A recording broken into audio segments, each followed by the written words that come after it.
they'll create a serious commotion trying to get out of there and pour the liquor even as they're going to find out what happens to the wife. But if you have more than one wife and you're seated there and you're told something has happened to your wife, I think you just interrupt and ask which one, and life continues. So that's on a lighter note. I think I just wanted to reiterate appreciation from Karma to really think of, first and foremost, including government to be part of this conversation, and second, seeing us as a partner for the various government agencies, and especially so from the fact that those in technology, you have brought us towards trying to also see how we can better align things around the digitization of government. And I'm saying this because I know there's heavy focus, and right now our focus is quite heavy on infrastructure development, because we are heavily focused on rolling out public Wi-Fi. We are heavily focused on rolling out, fiber to 100,000 kilometers of fiber across the country. But remember, even after we roll out that infrastructure, what will it be used for? And I think what we are discussing here today will be the end goal, so that the infrastructure is as a means to get the end goal of what it is that we are doing here. I also think that the county government, and I'm very glad to see that a deputy governor is here, and deputy governor is not a stranger to technology, as some of you will get to understand. We have worked with her. She was once in the ministry, and we were greatly appreciative because she even sat in the board of ICTA. So if you think ICTA is not addressing some of your things, there's a through pass somewhere, because then there's something she knows about ICTA. And the third thing, I think that I was really glad to see that this is not just us talking here as Kenyans. I'm glad that Karma looks at this as a global initiative. It just happens to be happening in Kenya. And this is just by virtue of the fact that we have visitors from various parts of the globe. And I think that's something we really need to be proud of, because half of the time you go to conferences, the guy you met in the last conference is the one I'm meeting today. We say hi, we meet again tomorrow. But I think you have stretched imagination, and we like the fact that you have brought people with a different view of things, people who look at things differently, and we have something that we can learn also from the different jurisdictions that we have here today. So for that, I think I'm really proud, and I'm one person who's ready to learn, even from our visitors, to just see how can things be done better, so that then we also are ready to learn what can be done. So I think with that, I just want to stop there, and pass my appreciation on behalf of ICTA to be part and parcel of this engagement. And you will continue to see me or any other person from ICTA, and please don't get tired of us. Thank you very much. Thank you, Michael, for that insight. As we proceed with our panelists, we'll go to Her Excellency Deputy Governor. I'll also to say a word. Thank you.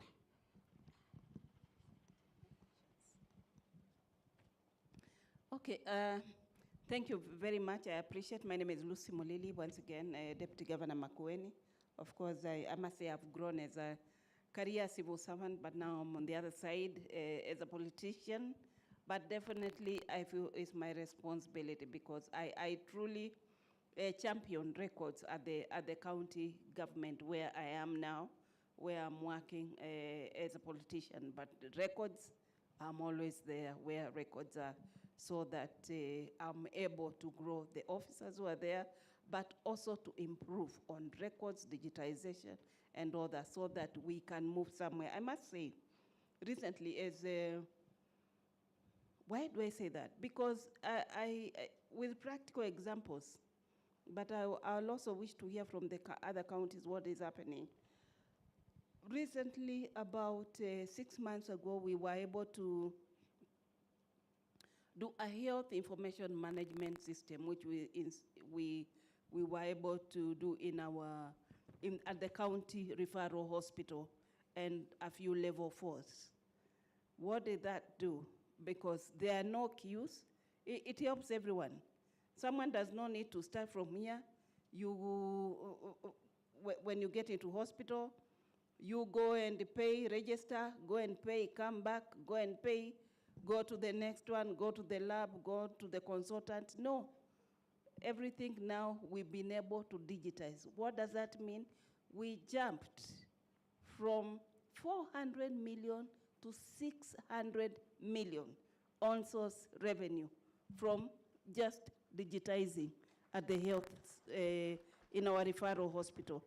So it's something, I think you're getting the value, especially from the counties, because we know health is it's a shared but devolved function within the counties, of course, where there are no level 6. Level 6 belong to national government, but it helps everyone. And that means when you get more people paying, and sorry I've gone to health, because after digitization, using the systems, we are seeing the benefits. There is no leakage of funds. So I believe that, I know that digitization is the way to go. But also, how about the users? The users, because you have various departments within the county government, which are points of, I don't know, I don't want to call them points of sale, but for the particular service to the common mwananchi, to the mwananchi or to the citizen, is a point of sale. And you don't need to interact with anyone face to face. So digitization of our records, it's really helping. And I believe at the COG, at the Council of Governors, these are issues, though I'm not a member, we interact with them. My governor is the member of Council of Governors. It consists of the governors. But the agenda about records, I can be able to give him to present at the Council of Governors, especially on budget lines and developing the records profession within the county government. Thank you very much. Thank you, Excellency, Deputy Governor. As we proceed, we are going to our fourth panelist, who will introduce himself and also say something. Thank you. Thank you, moderator. I know this session is being recorded, and you've heard what Mike has said, and I want to clarify and quote a famous Kenyan: I only have one wife. She might watch this later. My name is Muturi Mutwata, Director, DC Group, a METROFILE partner. DC Group is a 15-year-old company headquartered in Kenya. We offer EDMS, conversion, CRM as our main product. We sit here, our headquarters sits here in Nairobi, but we have a presence in 9 other African countries. We've digitized close to 750 million records so far, automated about 120 workflows, integrated, I think, 20 or 30 systems. 95% of our client base being government. So comfortably, we can say we have some experience. We have experienced both success and disappointment. And we want to bring that conversation here. The discussions that are being had here and the resolutions that are being made, if they can be implemented, will go a long way in fixing some of what we have seen. I will wait for the questions, but towards the end, I will address something that Mike had mentioned earlier as far as regulation is concerned. Thank you. Thank you so much, Mr. Muturi, METROFILE.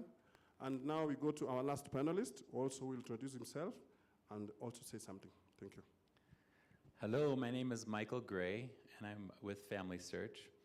I just am so excited to be here with Frederick, Michael Odhiambo, Muturi, and Deputy Minister Lucy, because the first county I visited in Kenya when I came about, I don't know, it's been 10 years now, was, I think it's Governor Kavuthi, how I say his name right, in Wote. So it was very fun to see her. I wanted to just say how grateful I am and proud of Kenya to see the growth. I lived in Kenya for almost 5 years. I left right before the pandemic with my 7 children from one wife. People have asked, yes, one wife. And I'm so proud because I have leveraged in my roles prior to Family Search and at Family Search, technology to advance services and products for people in poverty my whole career. So I can tell you the value of digital entrepreneurship is very, very huge if you can do it right. I was here when they brought in the Huduma centers, and I was very happy about that. And I will just say, before we begin this discussion, that a lot of you might face similar problems with your archives and record management issues. And I can just tell you there are lots of solutions, METROFILE being one of them, and there's lots of solutions to help you. And I just would invite you to take action.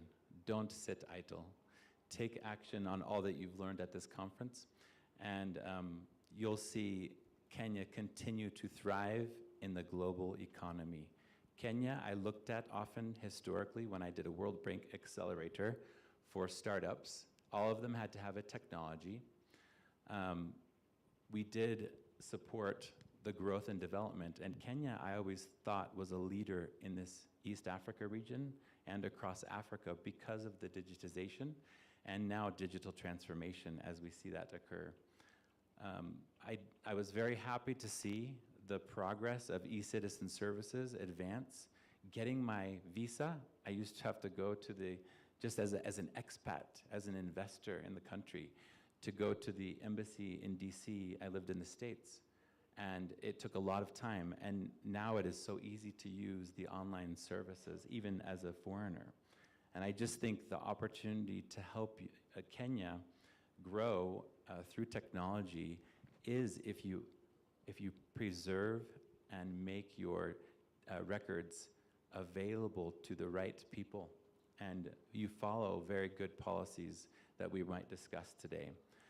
It's very important to help people have access to their information so they can also feel a part of something bigger and know who they are and where they come from. So Family Search is excited to be here and be a partner with you. And as well, I'll just say this last thing, that right now it might feel challenging to overcome some of those issues you might face as you think about taking the next steps in your journey as an archive. And I just would invite you you can talk to any of the people on the panel or in any of the sessions, and you'll find help when you reach out. And just believe in yourself. I believe in you. Thank you so much, Mr. Nelson Gray. Let's give him a hand of applause. Now, delegates, as you know, this afternoon session, we said it's going to be interactive. Our panelists are open for any questions, and they're also going to pose questions to you. So just be ready.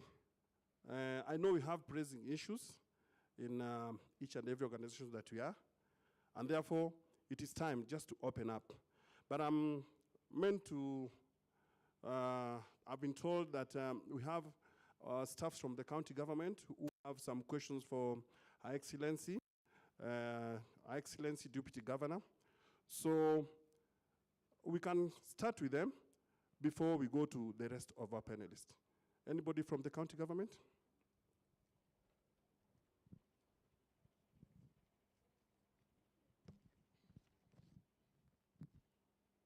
I can see 2 hands. Someone to give her the mic, please.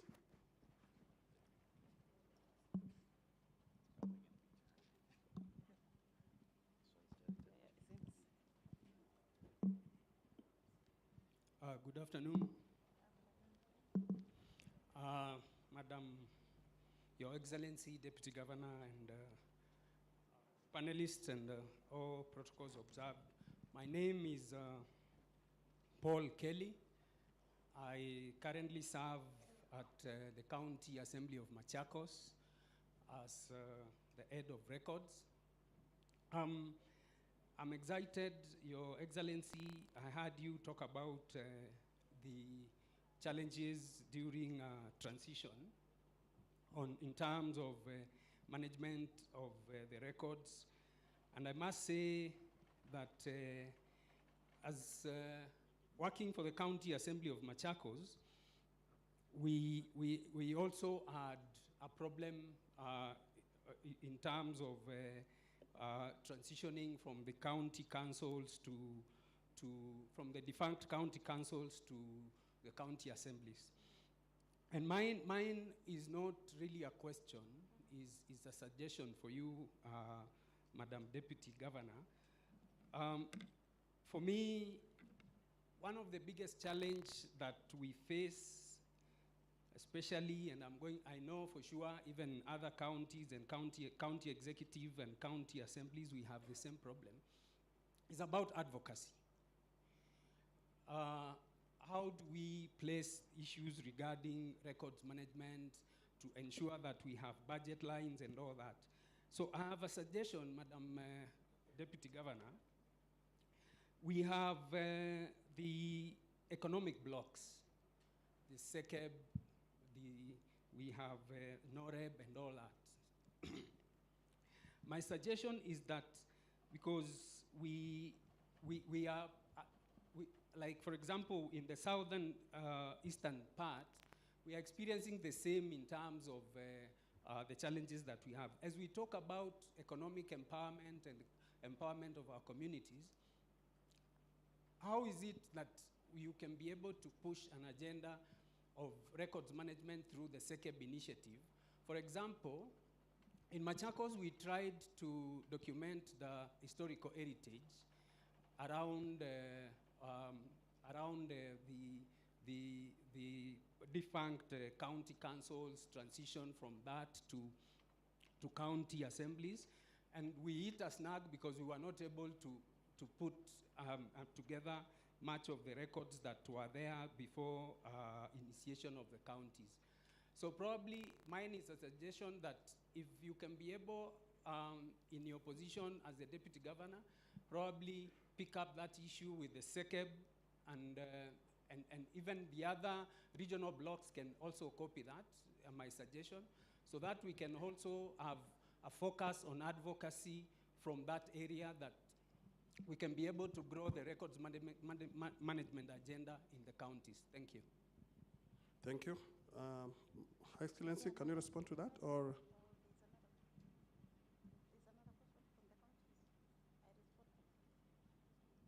Okay, I can respond first. Thank you. I was wondering whether there is another question from the counties. Thank you, the officer from Machakos County Assembly. I truly appreciate. I think about advocacy and the SECEB. That is doable.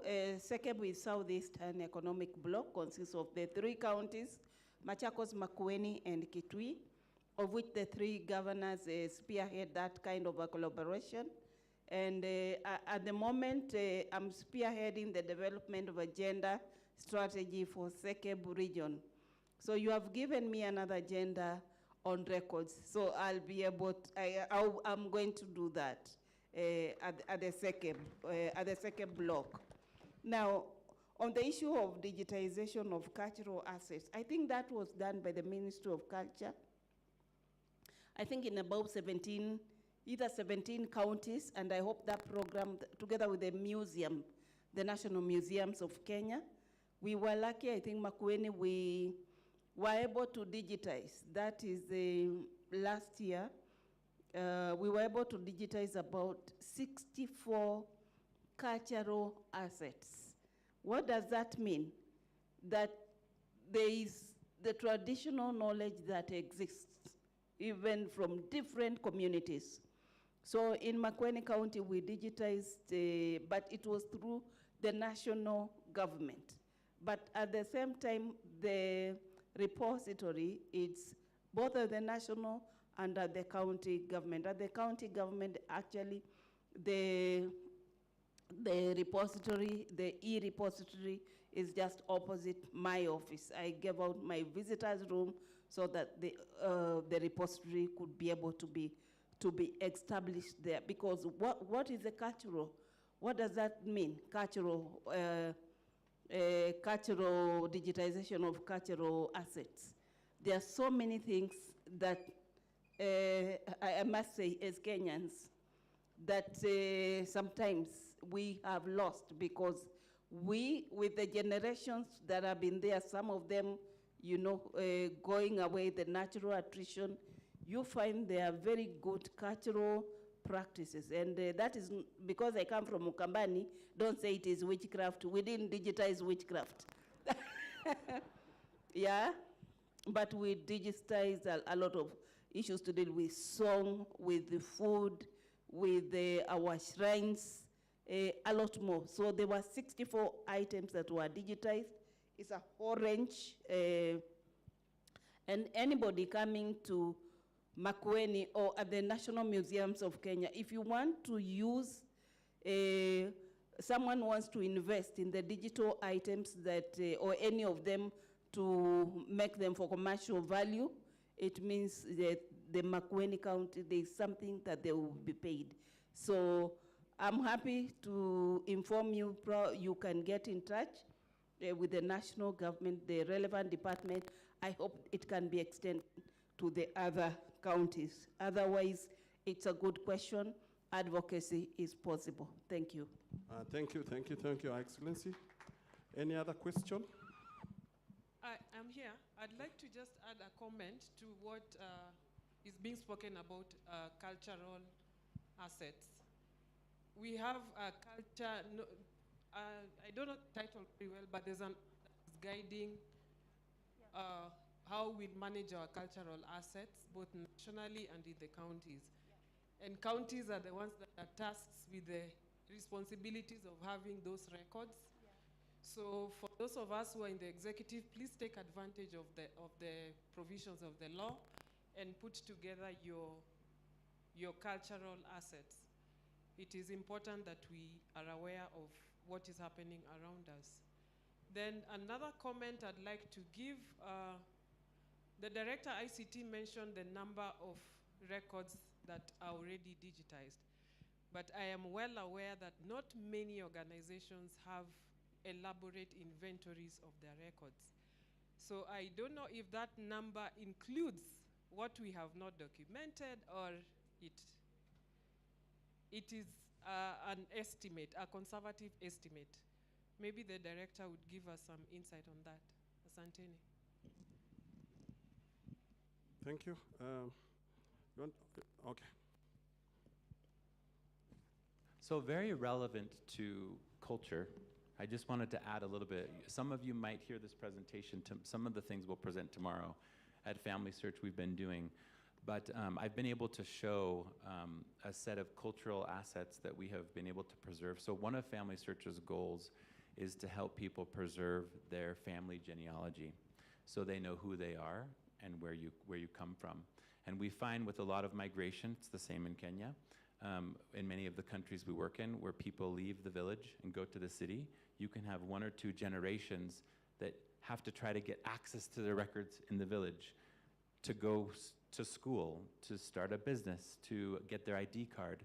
So those are very relevant. And so many of the villagers, however, are sometimes undocumented. So one of the commitments Family Search has made, and this is for the globe, we've done it in Africa for 6 years, and even in parts of Kenya, and we treat privacy laws around this very, very seriously because it has to be consent by the individual, similar to the Data Privacy Act, similar to GDPR compliance. But who can access the living data is the person, and the deceased data would be maybe the family, right, or somebody else. But what I was gonna say is we've been able to preserve culture, and we collect 2 audio stories in local dialect, and then we also collect the names of the family members. And this is giving, as a result of that exchange of data, we give a copy, a physical printout copy back to the individual. And I just thought, to his question, this is something for all the county governments here to consider supporting, because it does help you preserve the history of your people. And it also helps those that have now, the diaspora who've left that community, now have a connection back to their roots.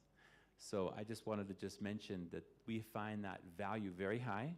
And when we've shown the results of this to an individual villager or to some of the government leaders of some countries, I have actually seen them shed a tear for just to feel so much emotion around being able to see that has been preserved. And that's a record. your story is a record just as much as the document in the hospital or your birth certificate. Your story is also important. So Family Search does allow people today, without any program or any necessarily investment, for you to go and record your stories. And I would say some of the larger data companies, I used to work at Safaricom, so I know some of the motives of some of the companies. Commercial companies, they're looking at data as a way to provide a service or sell a product. Google and Facebook, they'd love to know more about me so that they can sell me more products. Family Search is more about the preservation of that history. But I just wanted to mention it's very relevant to cultural preservation that I know those initiatives are not always done very easily because you have to communicate with village leaders and in the smaller communities all the way up to the central government. But I wanted to call that out as an opportunity for you to think about. Thank you so much, Mr. Nelson. Muturi, you want to add something? Just before we close on this question, I'd like to pose a question back to you, Kelly. As a custodians of records, and I think maybe at this point we stop looking at them as records and look at it as data. You can actually tell us where to find the money. I'll give you an example. Mombasa County collects land rates from 18,000 properties. The Ministry of Lands Mombasa Registry has on record, I think, 66,000 properties. Those are the ones that are titled. There is another 49,000 that are not titled.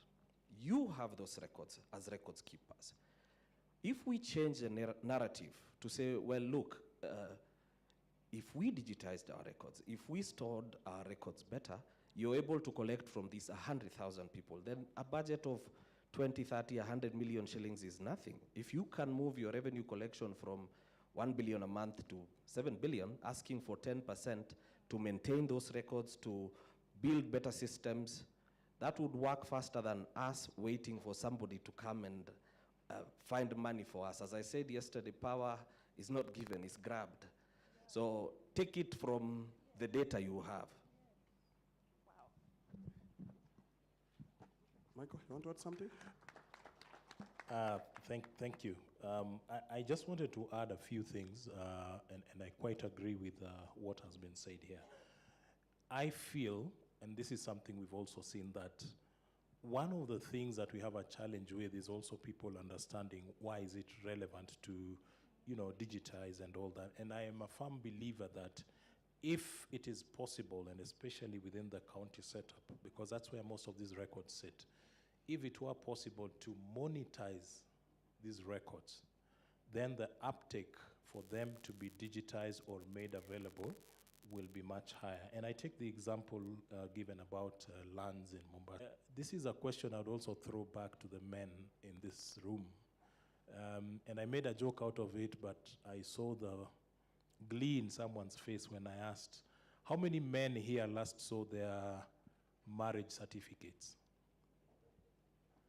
I don't know how many there are. It's only one in this room. And the thing is, even for those who know where they are, it looks like many are not even happy to know that it exists and where it has existed. I learned today that our records are also at risk of getting damaged because of a process called oxidation. Okay? So it looks like many men are glad to find it to show the wife it exists, but are very glad when oxidation has done its part to erase the record. But you see, I'm just using this example to show that, yes, how we treat records also matter, because it was explained that sometimes we look at digitization at that process of just scanning every other document. So you want to scan receipts for fuel, is it necessary? So classification of records also are part of this discussion. And these are some of the reasons why I felt that CAMA needs to be in that discussion when we are looking at enterprise architecture. Because in enterprise architecture, you're even looking at certain kind of data. If it's a bank and they're saying that record has to be there for 7 years, does a fuel receipt need to be there for 7 years? No, then we can get advice on how to treat it and know where to place it within that kind of ecosystem. So I thought that it's important to know what kind of records and how they should be treated. It's something that looks very simplistic, but as you go high in the chain around technology and software, this is something that people forget. And then lastly, to the question about how many records. So when we were looking at this Kenya National Digital Master Plan that we launched in 2022, we went through a process of trying to estimate how many records are in government. But we got to a point when we realized a certain pattern, and we even had to stop counting and just count the number of ministries and the number of estimated files we have found, and came up with a number. So if you look at our digital master plan, it tells you that it is estimated in the government of Kenya we have 5 billion records. And one of the initial things was that in every box files, an average, remember it could be more, it could be less, but an average of 50 records exist in there. So if you're looking at 5 billion records, what does it mean for the people in this room to try and convert that? But out of that, the oxymoron to that is that Kenya, and when you go across the region and in other countries, people are really excited about what we have done about digitizing our services. In fact, we even have a portal. Sometimes people think that we create these numbers. We actually do have a portal, and this is because the head of state was very particular. He wants to know how far we have gone, what is the process, where are we? We actually have 21,964 services that have been identified so far. So this is a moving target, because as we sit here, you get to a county or you get to a ministry or a state agency where you want to start helping in the digitization process. But as you start sitting to look at that process, they start realizing that they do have other services that they didn't even know are services, and therefore that number keeps growing. And that's why as of today, we have 21,964 identified records. But out of that, 19,165 have been onboarded onto the eCitizen platform, okay? Now, some of these have been, exempted from the convenience fee charge because some are, vital services, essential, and what have you, and maybe there's no need for government to charge. But the only reason why that is being charged is to help this thing become sustainable, which is then my last point. If sustainability is not part of that discussion, your process that we are discussing today will only last the age of that funding cycle or the age of the person who's serious, okay? So that if that person who's serious with that process exits the scene because of the lack of sustainability, it dies a natural death. And I'm saying this because we know in the county government we also do have changes, and sometimes programs come with a new governor or the same could happen. And that's why policies are important, and a sustainability model around what we are discussing here is very important to ensure that it continues across regimes. So I just thought that I would add those points. Thank you. Thank you, Michael. I thank you for that interactive session. And we had one question. Okay, you can pose it. Hi, my name is Frida Kilonzo from the County Government of Machakos. My question is to Her Excellency. I stayed with the microphone too long, and most of the questions were answered. But I classified them in 3 sectors. Number 1 was about data security and privacy. How can counties balance transparency and public access to records with the need for data privacy and security? My other question was about training, like as records management officers, we are overlooked in the county government, and most of our work is taken by people, IT people, and they put us in the background to do filing and file a lot of paperwork. But now we are talking for ourselves that we want more. We want to be involved in the digitization process. So now my question. How can counties foster a culture that values the importance of records management among all employees? That was my second question. And my last question was about the future outlook of the records in the county government. What trends and innovations in records management should county leaders be aware of to stay ahead? As the director from ICT has said, it changes when we get new governors and new leadership. So we need clarification on that. Thank you. Thank you. Thank you. Okay, oh, thank you. Thank you very much for that question. I think I'll start with the last one, second last, about how can counties foster a culture of records management, digitization, and all that. I think the person who coordinates government at the county government is the county secretary. And actually, earlier on, I was discussing with the chair, saying that if you have a county secretary who probably has never served in government, and it's not to say that they are inefficient, no, but for them to understand that to coordinate the government, you must mainstream issues to deal with records across all government departments. So fostering a culture, it means that you as, I don't know you're in which department, or you work under the county secretary, or you're in which particular department. But the person, the central person on the issues of government, county government, the person coordinating government, it makes sure that at that particular level, they communicate directly to the chief officers in the various departments, is the county secretary. So I will urge you, and the rest of our colleagues here, who are here from counties, where you have challenges, we can be able to begin at the county secretary. Do your value proposition, write a concept note, yeah, saying why do you think, on which records, that records really need to be kept well secured, and what is emanating from the different departments. Some of them are getting lost. You need to begin it at the county secretary. And I believe the county secretary, they sit at the cabinet, but also they coordinate issues to deal with the government. So that culture can be fostered by what you're communicating to the county secretary, together with your teams who are in records management, and then the conversation can go forward from there, having either a circular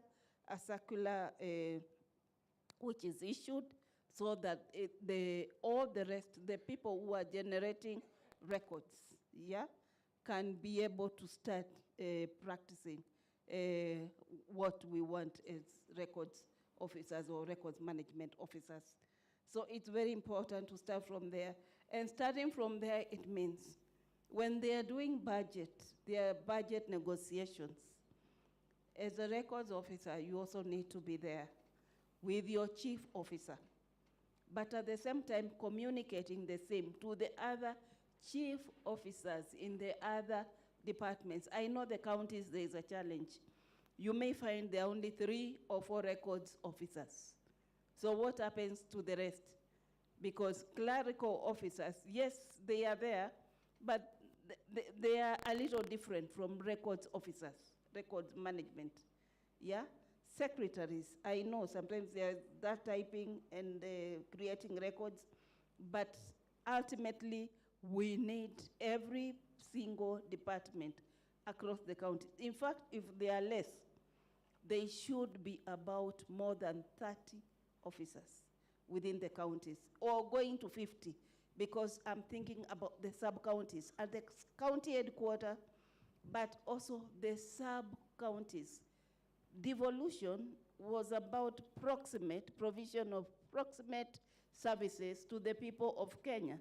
So the county headquarters, and maybe you're speaking from the county headquarters, is not the only place. You have your sub-county, you have the ward. And where are the projects being done? The projects where you're reaching the people, it's at the ward level. So much is happening. So I will urge you, it's an area which you need to, which we need to do a concept so that they understand what is about records. Now, I don't think you're quite overlooked. You may feel like you're overlooked, but I must say that we can be able to create that value proposition so that records is at the central of your of your government. And this is by showing what the county is lacking, where you want to go, showing the gaps, and I believe you will move a step further, you will move a step forward. And I believe that they will be willing to listen. We're just in the 13th year of devolution, 13th or 14th year of devolution. And it will be a tragedy that we cannot find a record for when the counties began in 2013. Because we have so many books, we call them historical books, but not just books, but also records that say to speak to us as counties or as a country, where we have come from and where we are moving to. So on data security and privacy, there is a level of data security and and also privacy. And we know there is the Act on Access to Government Information. There is what is open to the public, and I know you have a website where you post all your budgets, don't you? Where the different, departments, they're able to post their budgets, their annual development plans, their CIDPs. So, but on the issue of data security, I think it's important for the ICT officers, yeah? ICT officers or the department in charge of ICT, they're the ones who deal with this, but also at the same time sensitizing all the people who are dealing, especially with the data and security. On the privacy, I think we're still public institutions, and I believe that through the Office of the Data Commissioner, and there's what we know is private, but really, especially as government, we are administering public funds.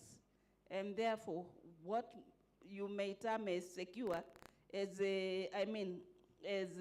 private, may not be actually very private. But it's important to make sure that what is there is secured so that no one else can be able to change from what you've been able to put, whether in the website or in your records. Of course, I keep on seeing where I work, I see the governor very keen. He signs every page, every page. If it is a document, it's several pages, every page.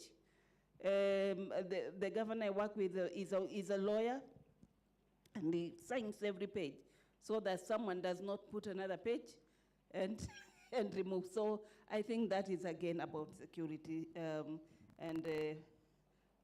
Thank you. I think it looks bright. Thank you, Asante-san. And Nelson, you want to add something? Yeah, I just had two thoughts to add. I wanted to state something around who influences policy, and I don't want you to underestimate yourself.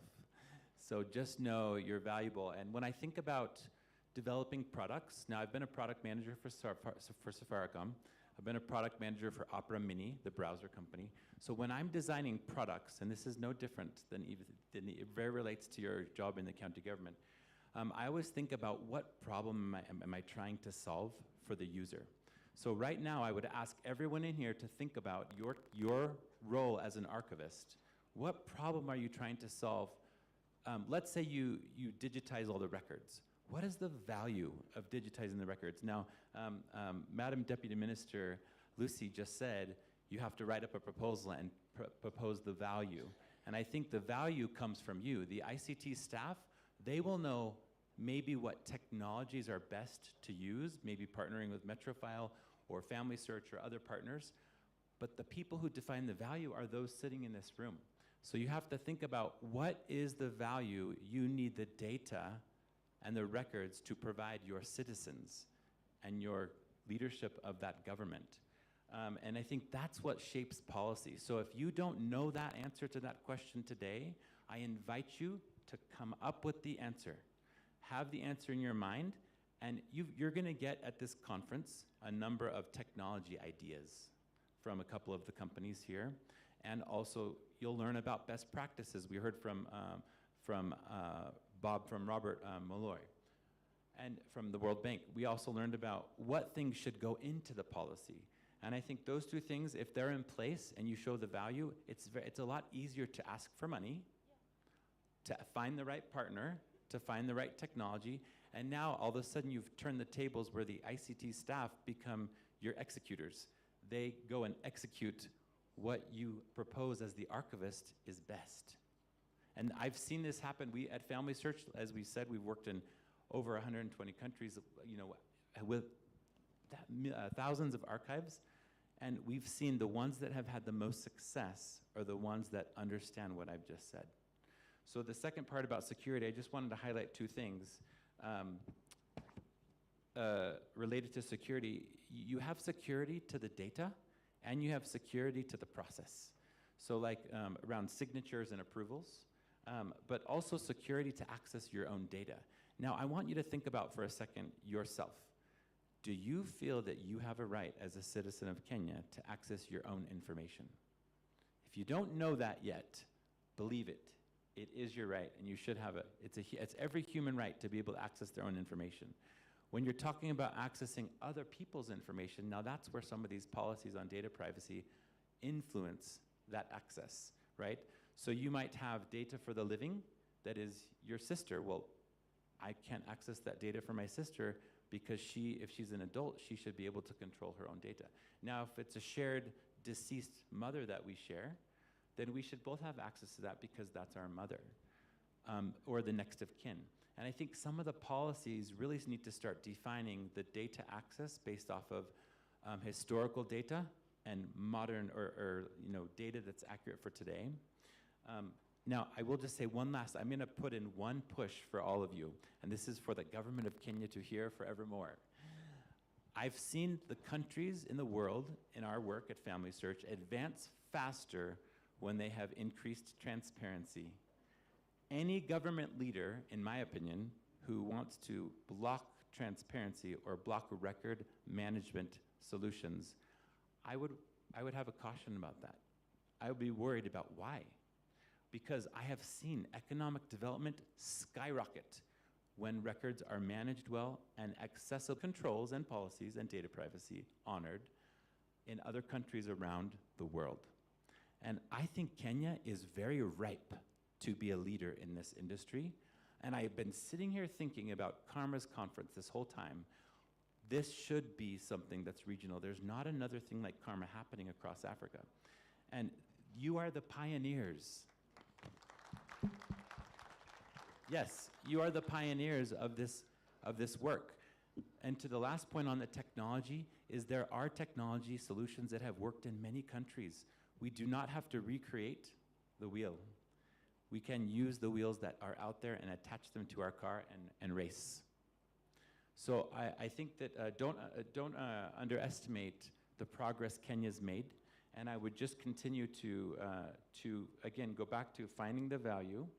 And then lastly is for you to think about how can we apply the data security and how can we give more access to the owners of the data?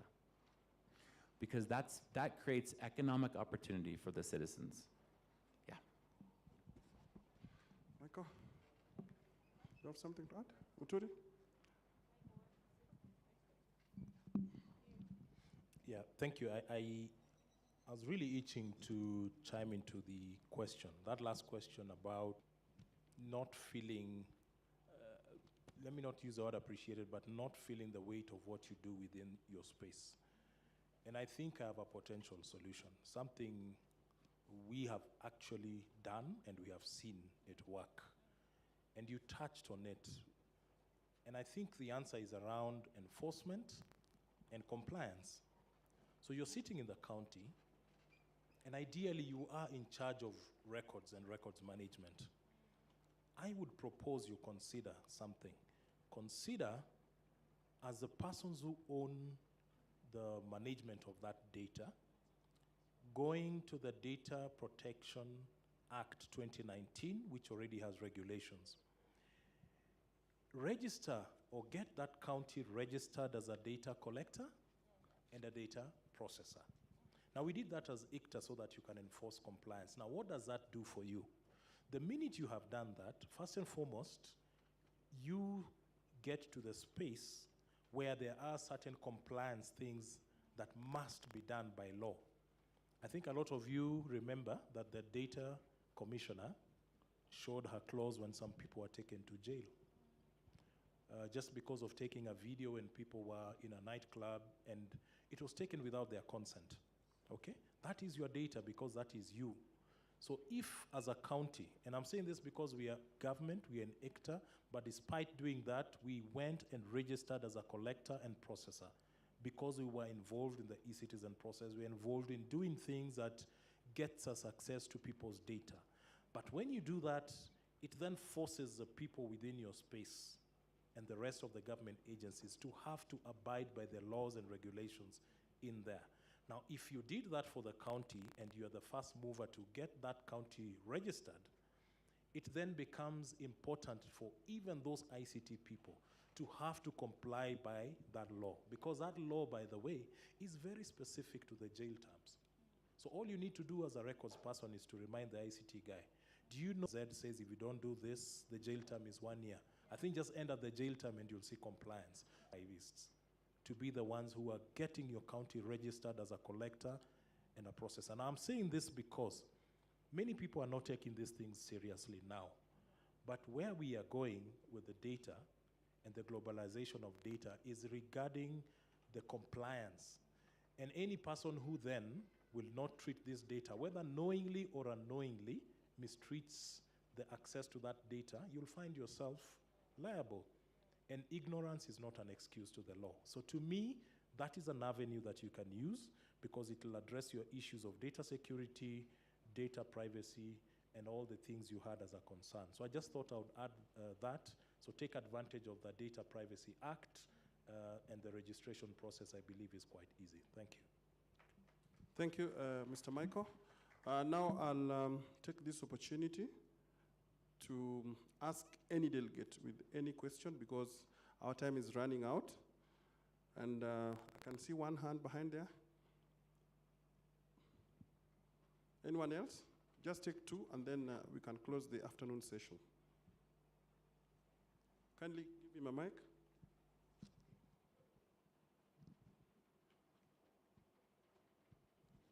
Where is that person?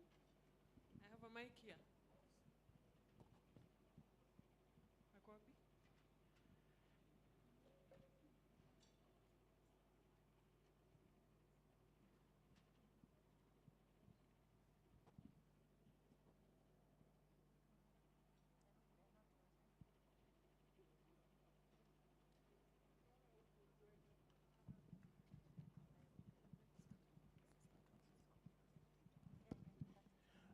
Maybe I can add one quick thing as you are waiting to fix the mic. And this is a challenge I throw back to you as Kama. And this is a space that I do not know whether you have thought of, whether you have addressed, whether you have tried to think of. You know, even as you are concentrating on looking at how to manage these records, there's a challenge that we threw to ourselves because of a court case. And I think it is something that you also need to think of. In as much as you're busy in this space doing what needs to be done, ask yourselves a question. Are you adhering to the accessibility standards? And many people don't even know what that means. So from an ICT perspective, when you have a website and you've digitized your processes from manual to digital, we had a time when we were actually taken to court. And the issue was, by digitizing that service, you have discriminated against me because I'm a PWD, a person who's differently abled. So the question for you in Kama, even as you're looking at this, are you taking care of that space? How are you accommodating these persons so that then they can actively participate in an accessible way? So this is a challenge I throw back to you because it may not be a concern now, but 2-3 years from now, when you think you're making progress, one individual can take that matter to court and it just throws water to everything that you have done. So I just thought I would throw that back to Kama for you to think about. Thank you. Question? Hello. Yes, thank you, panelists and ladies and gentlemen, all protocol observed. Peter Wekesa, again from Machakos County. So we thank God, we believe that today is our session. And I'd like to begin that I'd like to thank our governor. As I stand here, the health department is digitized, and we have sealed all the loopholes for revenue, and we are now generating revenue in level 5, level 4, and level 3. So that is an upper hand. And secondly, currently we are on the personnel records. We are digitizing, and from digitizing, the problem now that arises, as you earlier said, is the budgetary section, whereby we don't know where we'll get how our employer will come in to create some budget so that a software is acquired so that we do the whole thing maybe in the cloud, or the software that will safeguard the records that would have digitized. And so, on the issue of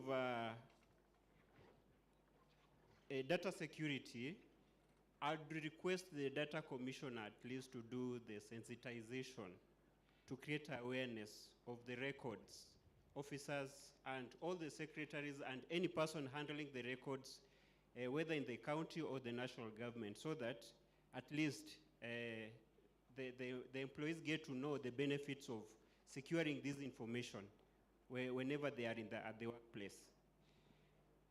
Then, last year we did a records management policy and standard operation procedures,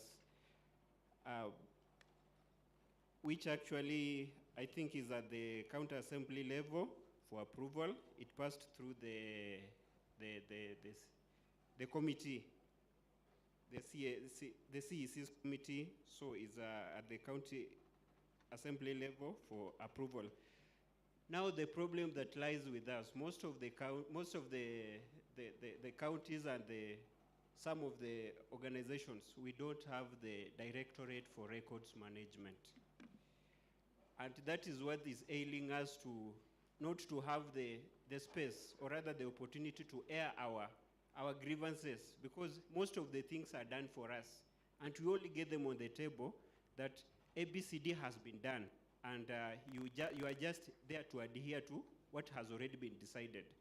So when we get at least a directorate in these organizations, whereby we, as per the staff establishment and the organogram, the ministries at least, you get the records officers also have the positions that they can be called upon to make decisions that pertains the records.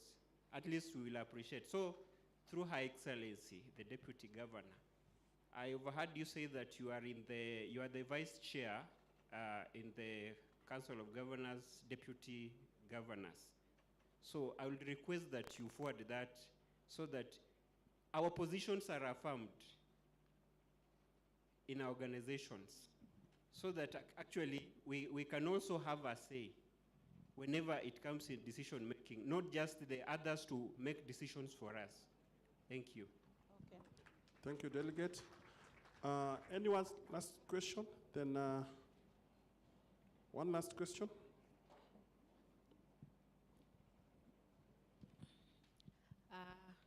Panelists and delegates, good afternoon. My name is Clementine from National Land Commission, and I don't think mine is a question per se. I think it's a contribution towards sensitization on proper records management in our organizations. There is a feeling, from where I sit, there is a feeling like records is just left to the records people alone. So I would urge for continuous sensitization and training on proper records management to every other person working in every organization. That way, the work of the records managers becomes much easier, and also our records become more more easier and effective to organize and manage. Thank you. Thank you. As we come to the end of the session, I'll give the panelists to answer. I'll start with Her Excellency as she gives her last remarks. Okay, thank you very much, Wekesa, for the question and for the issues you've raised. On the issue of your records procedure manual and the assembly approval, you know, records procedure manual, I believe it's a document to help us be able to do our work and define what are those that we are supposed to do. Unless it is a bill, I'm wondering what it is doing at the county assembly. You don't require, unless it is like to, maybe later we can have a conversation. But because Wekesa, you're coming from Machakos, I think I will request you to benchmark in Makueni with your colleagues. I will serve you tea and lunch. Yeah, you can, and then we can learn something from us. Now, I think on the issue of the county assemblies, it's something that can be done. They also have their forums, and on your budgets, you know functions follow budgets. When you're doing a breakdown of what you do during as a records, the management officer, together with your colleagues, on the functions that you're going to do during a financial year, don't call it just records. Break it down. Break it down into the various, so that we are able to get a budget. I don't know how you've been breaking it down. I don't know. You should be able to break down all those activities, whether it's a records survey, you know, whether you're developing a policy, whether this manual sensitization, and all that goes with records and digitization, so that you can be able to I think you've talked about, you have issues with the budgets, and I hope now, especially, I don't know why the questions are from SECEB. If there's an area I can be able to help out, I'll be able to do that, especially speaking to your senior team, your county secretary, and if necessary, your governor and deputy governor. I'm happy to report that Makueni County actually, during the record sensitization meeting, the governor sat there for 3 hours, the Governor Makueni County. So it's not just that I'm championing, it's something that the whole government has accepted, that records are central to the delivery of our services. Thank you very much. Excellency, I would like you to give your last remarks as we conclude.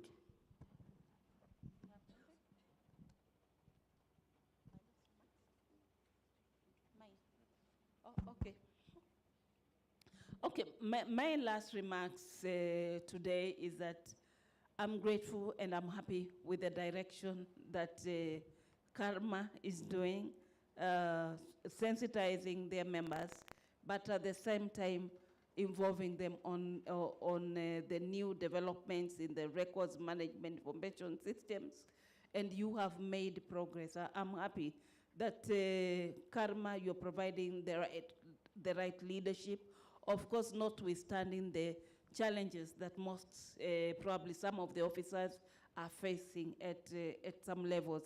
But I want to say that keep it up, keep it on, so that we can be able to move this conversation forward and again do our work and make sure records and information, data, digitization during our time has been kept for future generations to come. Asante sana. Thank you. Muturi, you want to say something as we close? Yes.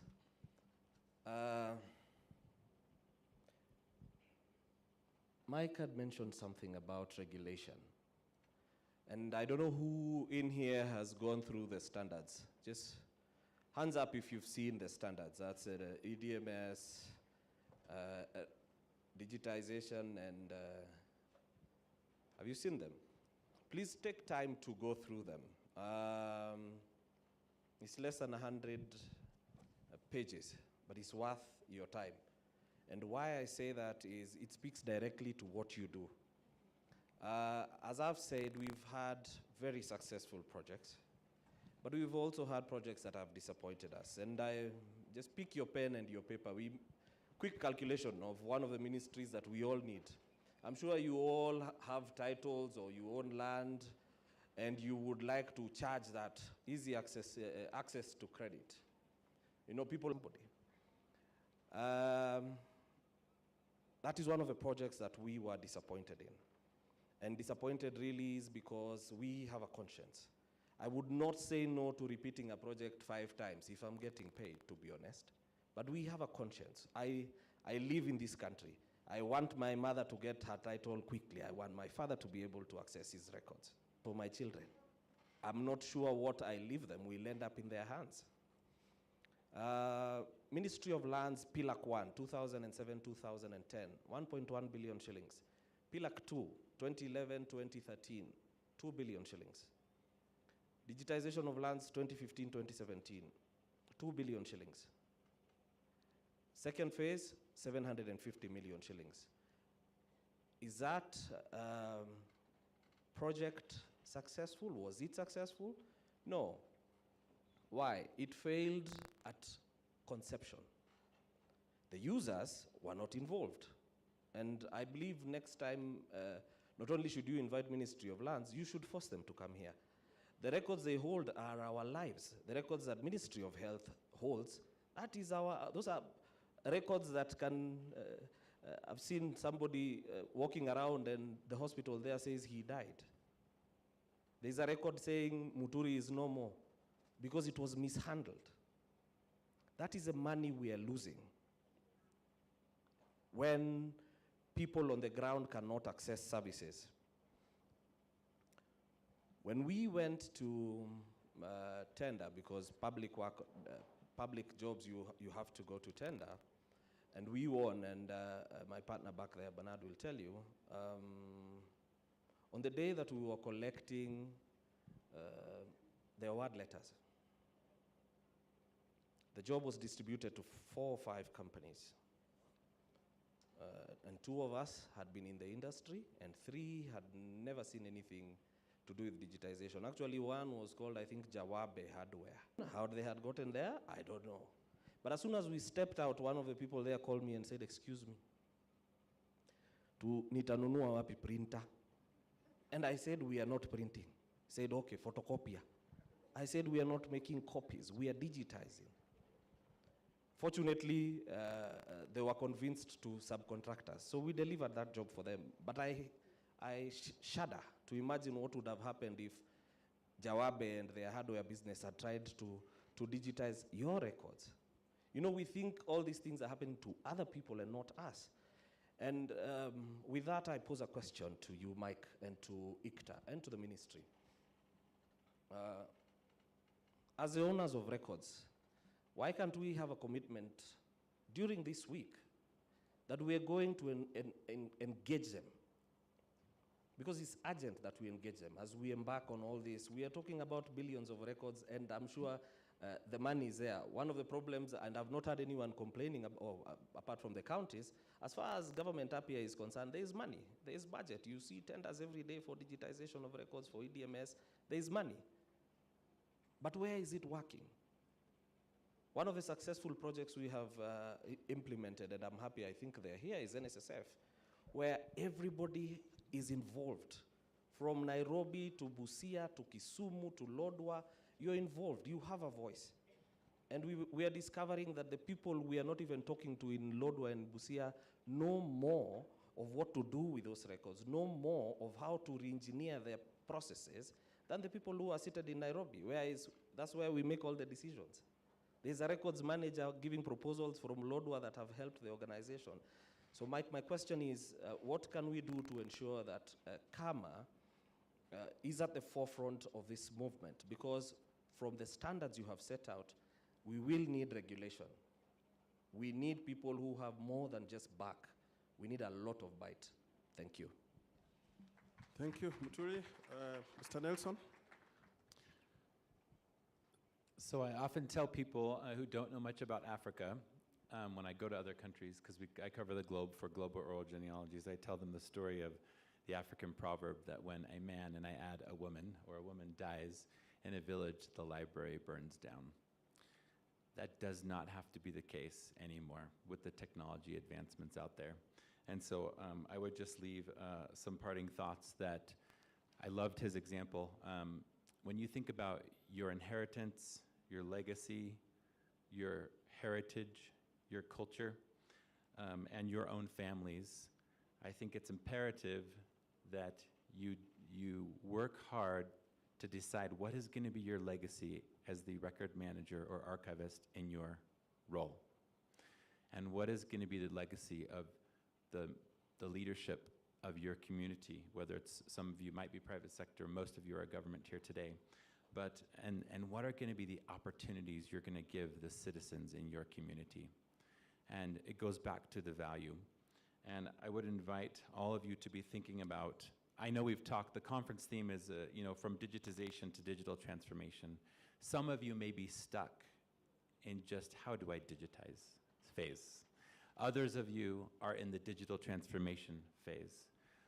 If you make one step in the right direction, that is still going to leave a strong legacy and leave your communities in a better place.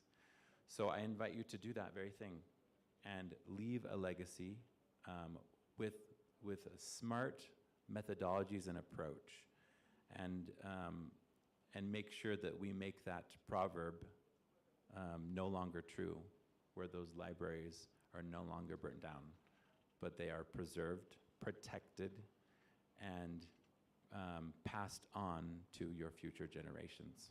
Thank you. Thank you, Nelson. As we go to our last panelist, I'd like him just to say one last thing as we close this session. I know we are past time, and I'll give Michael just a little bit of time to say something as we close the session. Thank you. Yeah, thank you. Maybe I want to start with my namesake, Michael. And I also realize we seem to have shared an employer in the past, but I think he said he's been in Kenya for 5 years. And surely you should have known that if you want to hide something from a Kenyan, you put it in a book. But that is why that question was asked, how many have read this standard?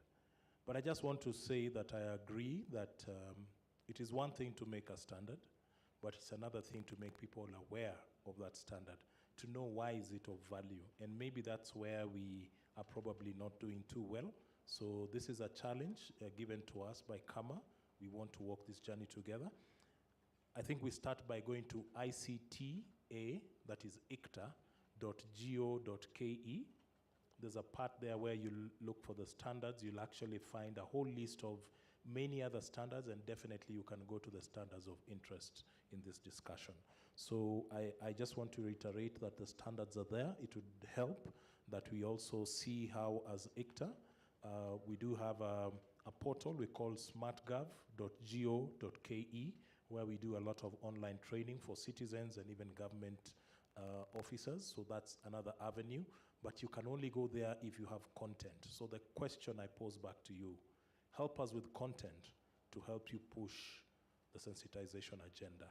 It's been done by the cybersecurity sector.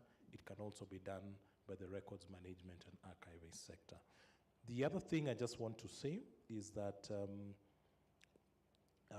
he brings up a good profile, and I think he gave an example. The authority, we took it upon ourselves to ensure that we try and bring order to the industry by telling all the providers, kind of then churn the chaff to see what are your credentials before you can say you can do this for government. We're just going in to say, we are looking at what you say you can do.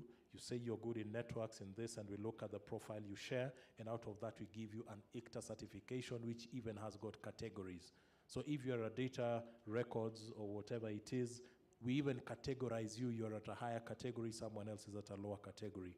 Now the reason we did this is so that when you as government, in the various government entities, agencies, ministries, throw out a tender and it's touching on, on technology, please include the necessity or the mandate or the compliance of having that certificate, because that way you reduce that kind of risk. So that's one of the things we have done. But remember one thing, ICTA is an agency.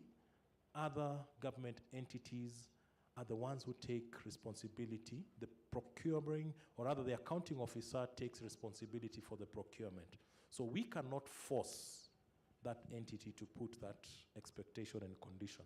But we highly encourage, because we help minimize the risk of getting people who qualify but are not qualified for the job.